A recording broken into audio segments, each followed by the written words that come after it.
Vegans are so extreme. Stop forcing your diet on me. Is something you've probably heard people say, or maybe even said yourself.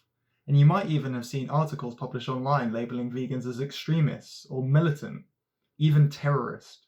A lot of people might be tempted to take up a more vegan based diet, Yeah. but they hate this kind of vegan terrorism that's going on.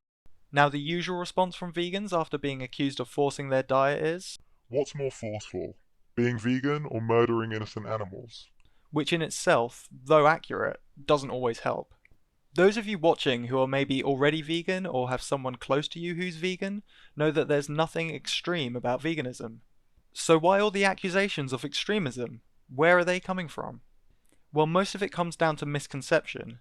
In other words, those who might see vegans as preachy or pushy are doing so because of a misunderstanding of what veganism actually is. With this video, we're going to talk about how veganism is often viewed by non-vegans. I say we because for this video I'm collaborating with Carlos, aka Ultrarotom.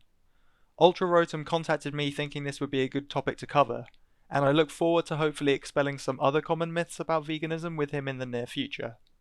So without further ado, I'll pass you over to Ultrarotom to explain to us, are vegans being extreme and forcing their diet? I believe that part of the reason why we are seen as preachy, annoying, extreme, and pushy is that people see our cause with the same eyes they would see a diet, or at worst, a personal lifestyle, rather than an ethical and political stance which revolves around liberating animals and fighting speciesism, a form of structural oppression, discrimination, and abuse against non-human animals. Let's imagine yourself in the place of someone who has the misconception that veganism is a diet. A diet, that's it, just like a gluten-free diet, a sugar-free diet, or any other diet with no ethical implications in mind. It's all about calories, carbs, and your health in general. How would you feel if someone wanted to, let's say, force you or at least pressure you or annoy you into going on one of those diets? That wouldn't sound cool, right? If someone wanted to do this to me, I would indeed feel annoyed and I would criticize that kind of attitude.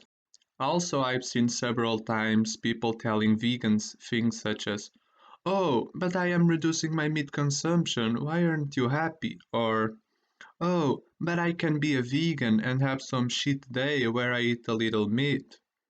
If they were applying that logic to an actual diet, it would be totally understandable, but morally, it is irrelevant how often you partake in animal abuse.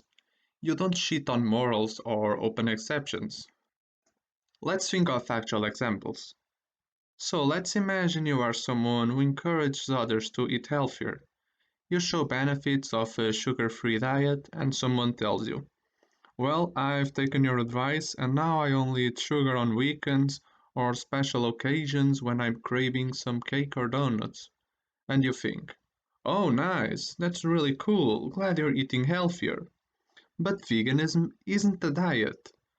You can't apply that logic to veganism because that's not the reason vegans want people to stop eating meat, dairy, or eggs. That's not what veganism is about at all.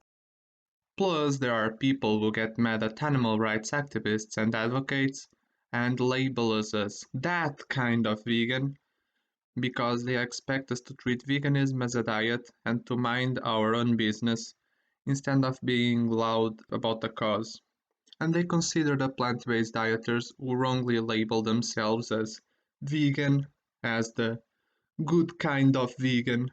So the only way to avoid being stereotyped as one of the bad vegans is simply by not being an actual vegan.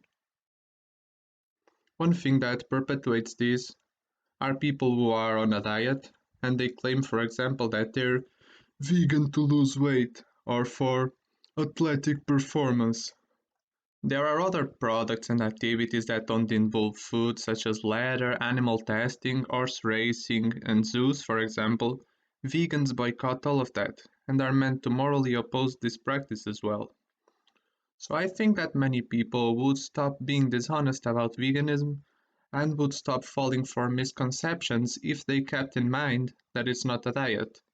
And if they saw veganism with the same eyes, they see other causes, such as feminism, anti-racism, environmentalism, and pro-science movements. Hopefully you now have a better understanding of where this idea of veganism being extreme comes from, and how exactly veganism ought to be viewed instead. You would never normally call someone extreme for simply speaking out against cruelty and injustice, so calling vegans extreme when they're trying to encourage people to eat differently is just a failure to understand that vegan's motivation. Veganism is no diet. We really don't care what you eat. It is a social justice movement concerned with the rights of non-human animals. But hey, that's what we wanted to say about this, so now let us know what you think in the comments. Maybe you used to think veganism was extreme before learning more about it yourself. I know that's the position I was in. At one point in my life, I would have been unable to understand why vegans can often be so vocal about it, and why they will never make exceptions when it comes to what they consume. It's not normally until you make that connection to the animals, and then how our lives affect them, that it becomes much clearer. Thank you to Ultrarotom for writing and voicing the bulk of this video. Links for where you can follow him on social media are in the description, so go check him out. I will of course be making more videos exploring other common misconceptions about veganism, so please remember to subscribe so you can catch them being posted. Thanks for watching.